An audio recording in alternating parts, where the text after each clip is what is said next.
Bismillahirrahmanirrahim. Assalamualaikum warahmatullahi wabarakatuh. Perkenalkan, nama saya Asra Warsita dengan NIM 30600119007, kelas Ilmu Politik 3. Ini adalah merupakan video singkat mengenai fenomena dan analisa politik dengan menggunakan pendekatan yang digunakan. Ini merupakan tugas final mata kuliah analisa politik, dan saya memilih pendekatan pilihan rasional dalam politik.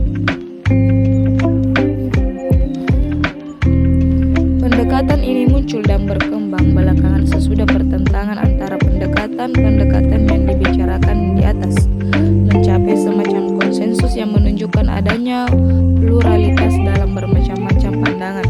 Ia juga lahir dalam dunia yang bebas dari peperangan besar selama hampir 4 dekade, di mana seluruh dunia berlomba-lomba membangun ekonomi negaranya.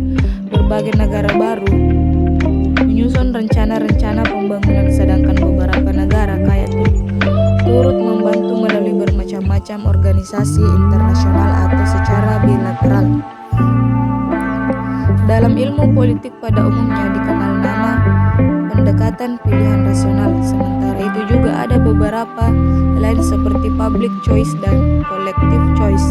Akhir-akhir ini berbagai variasi analisis ini telah mengembangkan satu bidang ilmu politik tersendiri, yakni ekonomi politik. Menurut James Berulle, inti dari pendekatan rasional pilihan dirumuskan oleh James Berulle adalah sebagai berikut. Yang pertama yaitu tindakan manusia pada dasarnya adalah instrumen, dalam arti alat bantu agar perilaku manusia dapat dijelaskan sebagai usaha untuk mencapai suatu tujuan yang sedikit banyak jarak jauh untuk manusia atau untuk kesatuan yang lebih besar.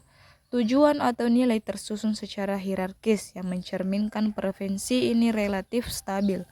Yang kedua yaitu para aktor merumuskan perilakunya melalui perhitungan rasional mengenai aksi mana yang akan memaksimalkan keuntungannya. Informasi relevan yang dimiliki oleh aktor sangat mempengaruhi hasil dari perhitungannya. Yang terakhir yaitu proses-proses sosial berskala besar, termasuk hal-hal seperti ratings institusi dan praktik-praktik merupakan hasil dari kalkulasi seperti itu. Mungkin akibat dari pilihan kedua, pilihan ketiga, atau pilihan yang perlu dilacak. Bagaimanapun juga pendekatan pilihan rasional sangat berjasa untuk mendorong usaha kuantifikasi dalam ilmu politik dan mengembangkan sifat empiris yang dapat dibuktikan kebenarannya. Ia merupakan suatu studi empiris ketimbang abstrak dan spekulatif. Salah satu reaksi terhadap pendekatan pilihan rasional adalah timbulnya perhatian kembali pada karya Johann Rawls, The Theory of Justice, yang mengargumentasikan bahwa nilai-nilai seperti keadilan, persamaan hak, dan moralitas merupakan sifat manusia yang perlu diperhitungkan dan dikembangkan. Ia memperjuangkan suatu keadilan yang dapat dinikmati oleh semua warga, termasuk mereka yang rentan dan miskin. Ini yang dinamakan equality atau distributive justice. Ia mendambakan suatu masyarakat yang mempunyai konsensus kuat mengenai asas-asas keadilan yang harus dilaksanakan oleh institusi politik.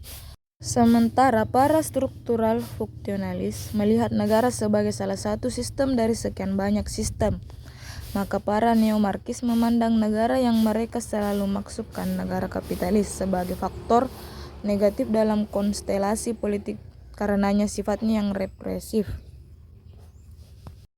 Contoh kasus pilihan rasional petani miskin pada musim pancekik yaitu pilihan rasional merupakan alat untuk berpikir logis, berpikir rasional di dalam membuat suatu keputusan, sama halnya dengan para petani miskin yang memilih suatu pilihan yang dianggap paling rasional, sesuai dengan akal, dibandingkan dengan pilihan-pilihan lainnya untuk tetap dapat mempertahankan hidupnya dan menyambung kehidupannya. Strategi atau cara yang diambil merupakan suatu hal yang telah dipikirkan dan dipertahankan dan dipertimbangkan sebelumnya hingga pada akhirnya menjadi suatu keputusan yang dipandang sangat rasional.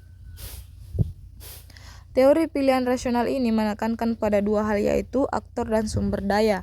Aktor di sini ialah petani miskin yang memiliki satu tujuan tertentu untuk bertahan hidup, meskipun musim tidak lagi mendukungnya hanya untuk bercocok tanam. Bukan tanpa alasan ketika seseorang petani miskin memilih sebuah tujuan untuk tetap bisa melanjutkan hidupnya. Sekian, Assalamualaikum warahmatullahi wabarakatuh.